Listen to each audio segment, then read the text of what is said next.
Oi, eu sou Andréa Gozzetto e hoje nós vamos falar sobre advocacy.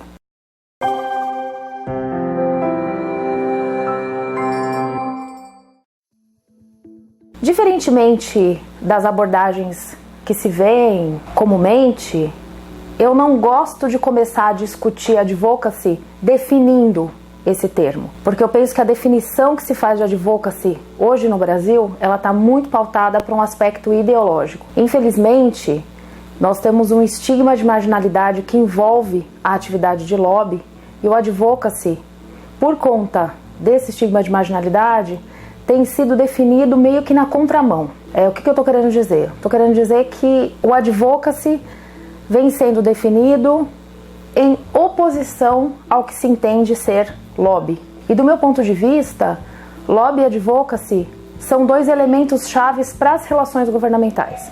Sendo as relações governamentais o estabelecimento de um diálogo com os membros do poder público. E o lobby e o advocacy sendo distinguidos enquanto tática.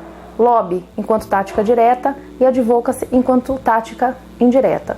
Então, do meu ponto de vista, mais importante do que discutir o que é advocacy, faz-se necessário discutir por que advocacy. E aí nós temos também condições de trazer esse debate para um aspecto mais amplo das próprias condições da representação política no Brasil. Então, por que advocacy é tão importante para nós brasileiros? Não é uma novidade para ninguém que nós passamos por uma grande crise de representatividade que está muito relacionada, na verdade, a uma crise de confiança. E essa crise de representatividade, ela passa por alguns elementos que eu vou ressaltar aqui. Como, por exemplo, uma dualidade entre o Estado que representa e o cidadão que é representado. Então, você tem uma espécie de contraposição entre Estado e cidadãos, como se um fosse inimigo do outro. Quando, na verdade, para que você possa construir um país, para que você possa construir uma nação, você precisa de colaboração entre esses atores. Não só entre Estado e sociedade civil, mas com o mercado também, né? Então, quando esse tripé ele está bem constituído, você tem um bom relacionamento, você tem diálogo, você tem abertura entre todos os setores que compõem a sociedade, inclusive o mercado, sociedade civil e mercado passam a colaborar entre si e vão colaborar também com o Estado, trazendo assim a possibilidade de construir políticas públicas eficientes, eficazes, efetivas e mais transparentes, que é isso que a gente precisa para melhorar a nossa qualidade de vida. Então, esse é um primeiro elemento. Nós temos essa dualidade entre Estado e sociedade civil e mercado, que precisa ser superado. O segundo elemento, que é bastante importante, está relacionado à questão do voto. O voto, em si, ele é apenas a delegação de poder, tá? Se a gente for observar lá o artigo 1º da Constituição Federal, todo poder emana do povo e em seu nome será exercido direto ou indiretamente nos termos dessa Constituição. Maravilhoso. O voto não pode ser entendido, as eleições não podem ser entendidas como a democracia em si. Então é apenas uma pequena parte da democracia. Democracia significa participação no processo decisório. Se a gente restringe a democracia ao simples ato de delegar poder, nós efetivamente não estamos exercendo a democracia. E esse é um dos elementos também que enfraquece e dão mais sustentação para essa crise enfraquece a democracia, dando maior força para essa crise de representatividade que a gente passa hoje, né? Bom, outro elemento que é bem importante de levar em consideração é o fato de que existe uma dificuldade muito grande entre aqueles que são os mandatários do poder de captar a vontade do povo. Então, no nosso sistema de representação eleitoral, o que vige é a maioria, é o princípio da maioria. O princípio da maioria é 50% mais 1, mas não é 50% mais 1%, 51%, é 50% mais 1 voto. Matematicamente falando, isso não é maioria.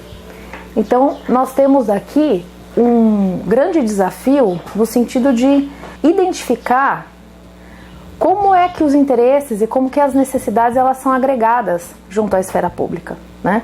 Ainda não existem mecanismos eficazes para que se possa entender realmente qual é a vontade geral do povo brasileiro. Isso cabe aí uma interpretação desse mandatário do poder e nem sempre essa interpretação ela atende aos reais anseios da população, certo? Então, temos aí mais um elemento que vai incrementando a nossa equação da crise de representatividade. E por último, além dessa dificuldade de captar as vontades individuais, a gente tem uma inexistência de mecanismos de controle, né, de accountability vertical, tá? O que isso significa? Que uma vez que você vota em determinado candidato, as suas possibilidades de fazer com que esse candidato, caso ele não atenda aos seus anseios, ele seja retirado do poder, é praticamente nula, né? Então, o grande mecanismo que a gente tem são as eleições, mas as eleições daqui a 4 anos. Então, você tem que esperar 4 anos aguentando, né, aquele mandatário do poder, muitas vezes ineficaz, ineficiente, que demonstra pouca articulação política, terminar o seu mandato para que você possa efetivamente dar a sua opinião novamente, né? E aí é que o advocacy ele entra de uma forma bastante importante, tá? Essa é uma questão que é crucial. Então, por que advocacy? Porque esse modelo de representação eleitoral, por si só, ele não basta para que os cidadãos e para que a sociedade civil como um todo, ela possa ter certeza absoluta de que os seus interesses estão sendo levados em consideração por aqueles que exercem o poder no momento. Então, no modelo da representação eleitoral, nós, cidadãos, escolhemos quem irá nos representar, mas não temos muito controle sobre a forma como essa representação acontecerá, né? Então, o que sobra pra gente? E o que a Constituição também nos garante, né? A Constituição nos garante, como eu falei agora há pouco, a possibilidade de uma democracia direta e indireta, né? E no Brasil a gente tem uma democracia participativa, em que existe uma série de mecanismos que eles vão se complementando. Então a gente tem sobreposições de representação. Onde é que entra o advocacy aí? O advocacy é um tipo de representação não eleitoral, tá? Então, conjugado à representação eleitoral, o que ele faz? Ele nos ajuda, ele é uma alternativa à representação eleitoral. O advocacy, ele faz com que a vez e a voz da sociedade civil, dos diversos grupos que compõem a sociedade civil, porque a gente também não pode entender a sociedade civil como um bloco monolítico, existem várias sociedades civis, a sociedade civil no Brasil ela também é cindida por uma série de interesses diferentes, faz com que essa sociedade civil ela possa, de forma mais contundente, levar a sua voz e ser ouvida pelos mandatários do poder. Então, é por isso que eu acredito que essa discussão, quando a gente fala de advocacy, a gente não deve começar se perguntando o que é advocacy, mas por que advocacy? Por que fazer advocacy? Porque advocacy é importante, principalmente na nossa situação, né? No nosso ambiente político institucional. Do meu ponto de vista, o advocacy é uma alternativa à representação eleitoral que, infelizmente, no Brasil é muito restrita às eleições, né? Então, democracia é muito mais do que eleições. Democracia é participar ativamente do processo decisório, né? E como é que a gente faz isso? Então, vamos conversar agora e vamos aprofundar um pouco essa discussão. Então falamos sobre os problemas da democracia representativa, agora vamos falar um pouquinho sobre as alternativas à representação eleitoral, tá? Nós temos dentro da teoria da representação política algumas abordagens que colocam o advocacy em perspectiva, tá? Então, por exemplo, existe um conjunto de autores que fala sobre a política da presença. Essa política da presença está muito relacionada a grupos minoritários que vão levar a sua voz, que vão levar a sua opinião para a esfera pública de uma forma bastante eficiente e eficaz, tá? Mas são grupos minoritários de causas que nem sempre têm a visibilidade que necessitam. Outra perspectiva é a perspectiva que a teoria coloca como instituições híbridas, tá? O que seriam essas instituições híbridas? Os conselhos gestores de políticas públicas, por exemplo. Então percebam que aí a gente já vai observando essa sobreposição. Então eu tenho voto, eu tenho meu representante eleito, que, vamos pegar em nível federal, tá lá na Câmara dos Deputados para fazer valer a minha necessidade enquanto cidadão, mas eu também tenho espaços de participação, onde eu posso levar a minha voz e exigir que ela seja ouvida, como por exemplo os conselhos, como por exemplo as consultas públicas, as audiências públicas, não é? E também posso fazer isso de forma mais direta, né? Fazendo manifestações, protestos, usando as redes sociais, né? Então, o que eu estou querendo mostrar para vocês? Que existe uma série de formas complementares de fazer com que o meu ponto de vista, enquanto cidadão, seja levado em consideração pelo governo representativo, né? E essa é uma das diferenças entre advocacy e ativismo que a gente vai discutir lá para frente.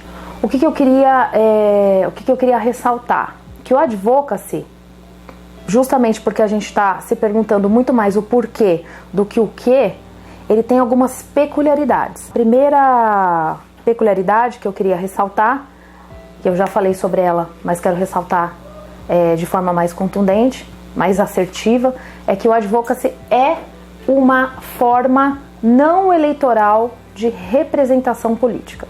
Isso faz com que a gente tenha que compreender que uma das grandes peculiaridades do advocacy é o fato de que se refere-se a uma representação auto-autorizada, tá?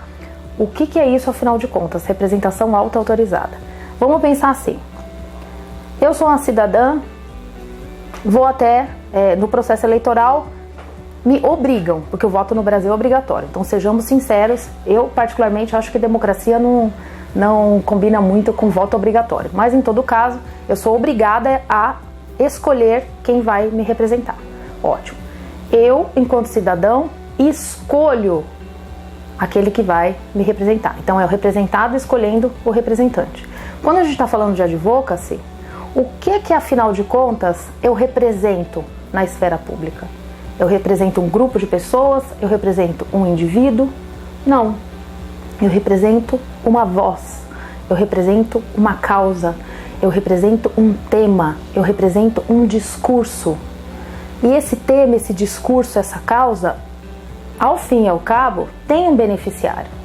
Nem sempre esse beneficiário ele tem contato ou ele conhece esse grupo que está advogando, né? Que está defendendo essa causa. Então, isso é bastante relevante, porque no advocacy, esse mecanismo ele é inverso. Então, na representação eleitoral, eu escolho o meu representante. No advocacy, é o representante que escolhe o seu representado. Para exemplificar, todos conhecem o Greenpeace, que é um grupo de advocacy muito ativo. O Greenpeace, quem é que ele defende? Qual é a causa que ele defende? Ele defende o planeta Terra. Então, o planeta Terra não pode dizer ao Greenpeace se ele concorda com a estratégia e com as táticas que o Greenpeace tem utilizado para defendê-lo. Portanto, quem é que vai dar legitimidade e quem que vai garantir a representatividade do Greenpeace para defender essa causa? São as outras organizações que atuam no mesmo tema e a própria sociedade civil, a opinião pública, tá? Então essa é uma peculiaridade que tem que ser levada em consideração no advocacy, porque ela muda tudo. Ela muda a forma como a gente entende a necessidade de engajar e mobilizar a opinião pública, né? Porque vocês já devem ter visto vários vídeos, lido algo sobre advocacy. Infelizmente, a literatura que dá conta de avaliar, de analisar a defesa de causas, como ela é realizada no Brasil, ela tem um viés bastante acadêmico e muitas vezes utiliza uma metodologia de análise de políticas públicas chamada Advocacy Coalition Framework. E o discurso, então, a linguagem, ela é muito técnica.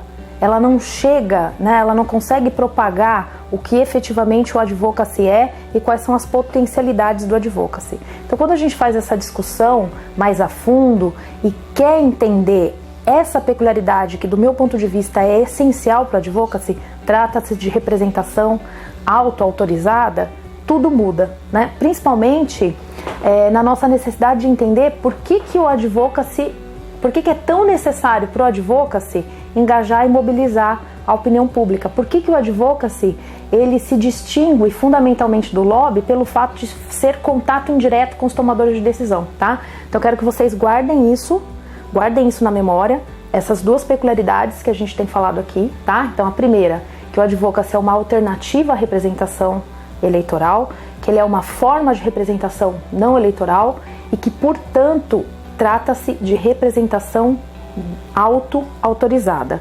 Essas duas questões é fundamental para que a gente possa encaminhar aqui a nossa conversa. Bom, então eu expliquei para vocês por que advocacy.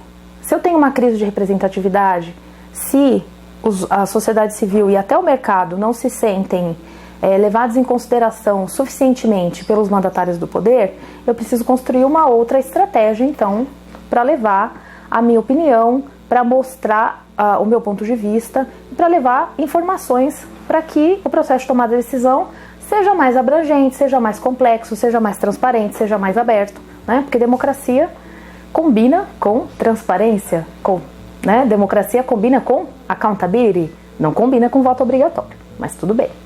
Vamos lá. E o advocacy, então, ele acaba se transformando, por conta de todas essas peculiaridades que eu conversei com vocês agora há pouco, em algo um pouco difícil de entender num primeiro momento, né? Então, a primeira questão que eu queria colocar, e agora a gente já está passando por uma nova fase aqui da nossa conversa, o que é advocacy? Então, a primeira coisa que eu queria colocar para vocês é o seguinte: não existe um consenso sobre o que é advocacy. Cada organização, na verdade, tem que construir o seu conceito de advocacy, que está muito relacionado à missão dessa organização, à visão dessa organização e dos valores dessa organização. No Brasil, infelizmente, a gente ainda tem uma discussão muito ideológica sobre advocacy, né? Então vocês já devem ter visto em algum lugar que o advocacy é o lobby do bem, né?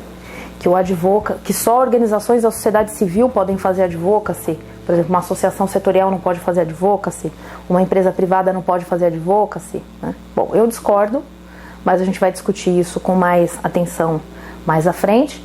O que eu estou querendo trazer aqui é esse elemento ideológico, né? Que está muito relacionado ao estigma de marginalidade que o lobby carrega. Então, é impossível, concordo plenamente, é impossível negar que existe muita ilicitude envolvendo a defesa de interesses no Brasil.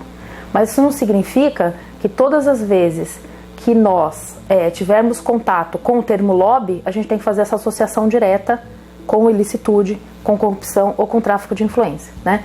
No entanto, as organizações da sociedade civil, quando acessam diretamente os tomadores de decisão, elas precisam ou elas querem incidir, né, no processo de construção de políticas públicas, diferentemente do que acontece nos Estados Unidos ou na Europa, elas se afastam de uma forma bastante contundente do termo lobby. E aí, advocacy acaba sendo transformado em um termo guarda-chuva que perde muito da sua especificidade, que se confunde muitas vezes com campanhas de sensibilização de um tema, que se confunde muito com campanhas de comunicação, tá?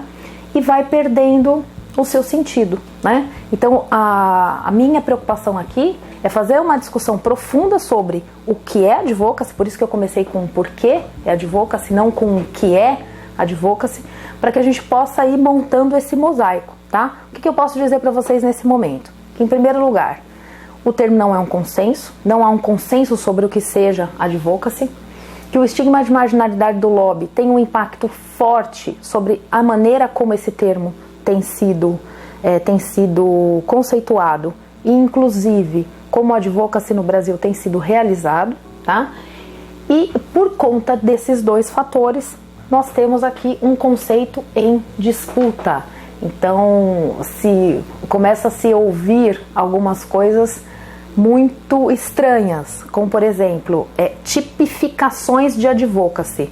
Então, eu tenho um advocacy para transformação social, eu tenho um advocacy para interesse público, eu tenho um advocacy empresarial, eu tenho um advocacy setorial. Eu discordo. Advocacy é advocacy, lobby é lobby, e tanto advocacy quanto lobby são termos neutros. são defesas. É defesa. Como essa defesa vai ser realizada, tudo depende da estratégia e da tática que você vai construir, ok? Bom, e como que eu vou definir então a advocacy? Como eu comentei agora há pouco, tudo depende da missão, da visão e dos valores da organização, tá? Então, eu peguei alguns exemplos e vocês vão me permitir ser um pouco monótona, mas eu vou ler esses conceitos, porque eu acho que eles são importantes para ressaltar o meu ponto de vista. Eu trouxe aqui para vocês três organizações que definem a advocacy de formas diferentes, mas eu quero que vocês prestem atenção em uma palavra.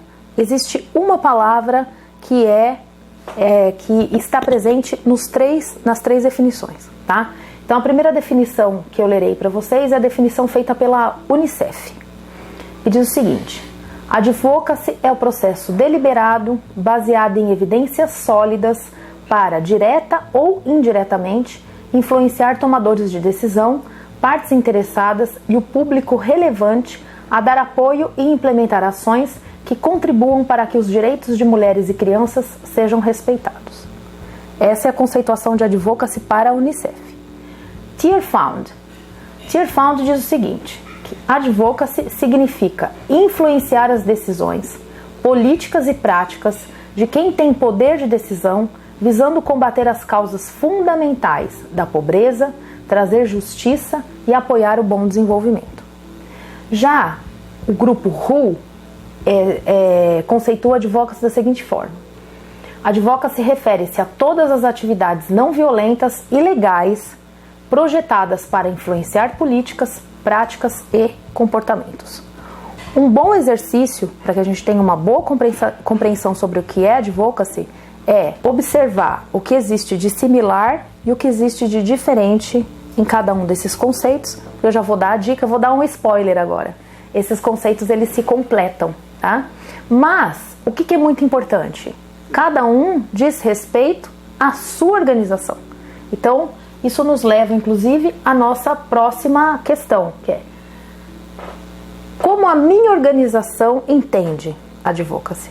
Eu gosto de chamar esse momento, eu acho que esse é um momento de reflexão que todas as organizações que já fazem advocacy ou pretendem fazer advocacy, esse é um momento de reflexão muito importante. Você precisa criar um conceito para chamar de seu, tá? Então, criando um conceito para chamar de seu.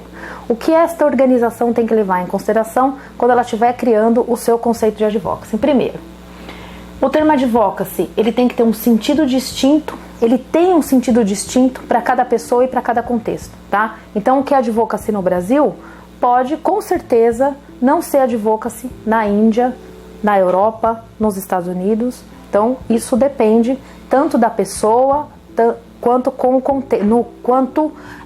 do contexto, né, em que essa organização ela está inserida.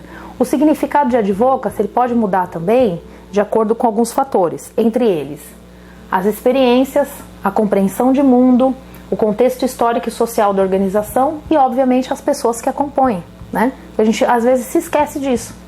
As organizações são compostas por pessoas. Como essas pessoas encaram a advocacy? Na minha experiência profissional, eu tenho encontrado ações maravilhosamente planejadas e que ao final não tem êxito porque não existe um alinhamento interno dentro da organização. Então existem pessoas com visões diferentes sobre o que seja advocacy. Isso gera resistência, né? E o advocacy, ele precisa de alinhamento para que ele efetivamente ele possa ter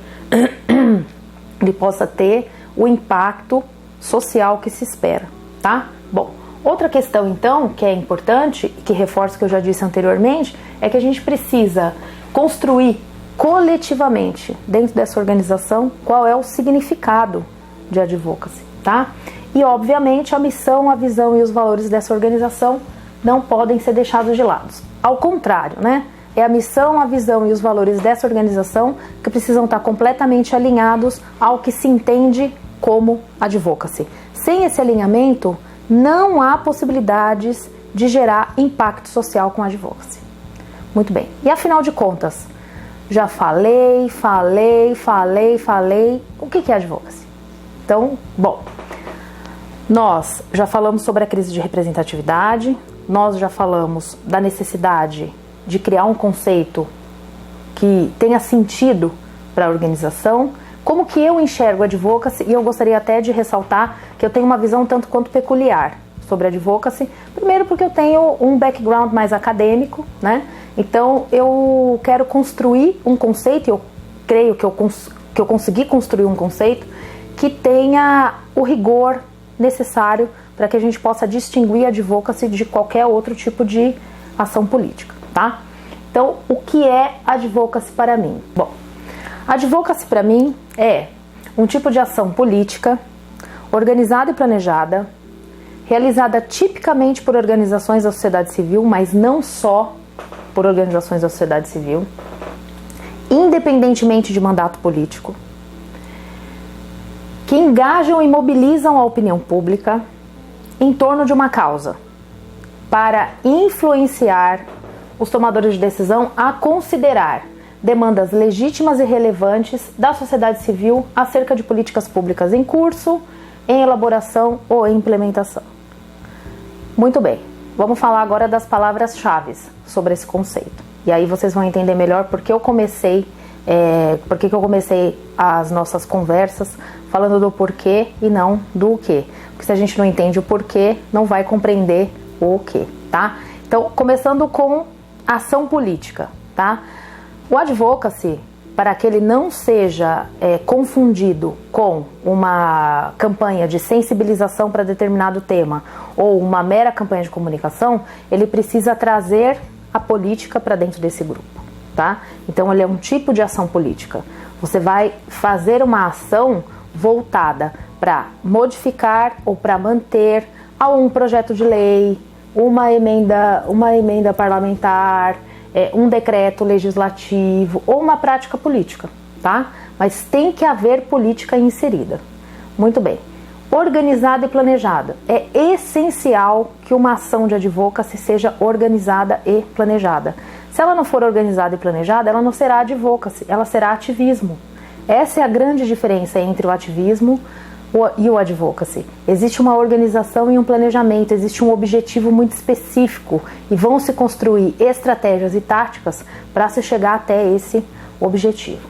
Outra palavra-chave muito importante, independentemente de mandato político, tá? Lembram que a gente conversou sobre representação auto-autorizada?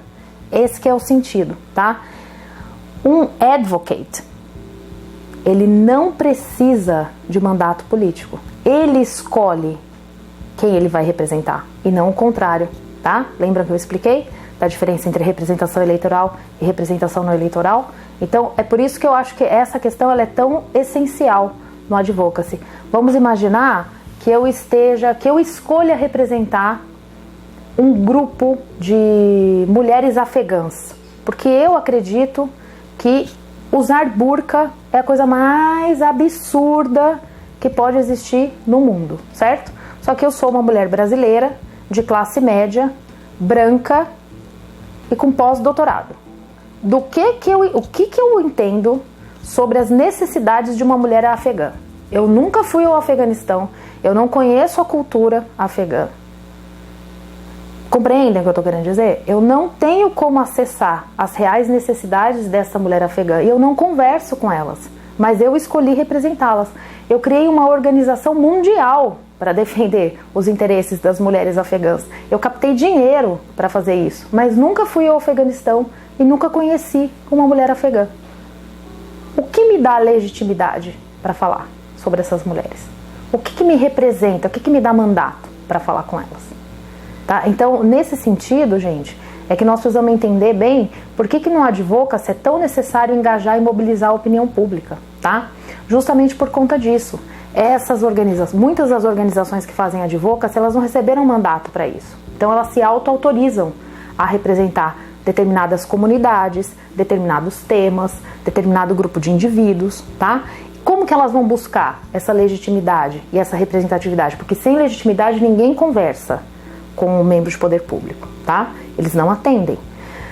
Uma das questões muito importantes relacionadas ao advocacy é isso, né? Você precisa construir essa legitimidade junto aos membros do poder público para que eles possam entender que você tem representatividade para falar por aquele grupo de pessoas, por aquela comunidade, ou que você é um expert em determinado tema, tá? É por isso que engajar e mobilizar a opinião pública é tão importante, ok? Então vejam que duas questões super relevantes voltadas ao advocacy eu acabei de comentar aqui com vocês. Independentemente de mandato político e a necessidade de engajar e mobilizar. Por que eu tô falando isso? Porque eu já ouvi muitas vezes, tá? Nas minhas andanças pelo Brasil, que advocacy é bater panela, advocacy é fazer uma manifestação, advocacy é fazer um abaixo-assinado. Não, não é só isso. Quem está organizando a bateção de panela?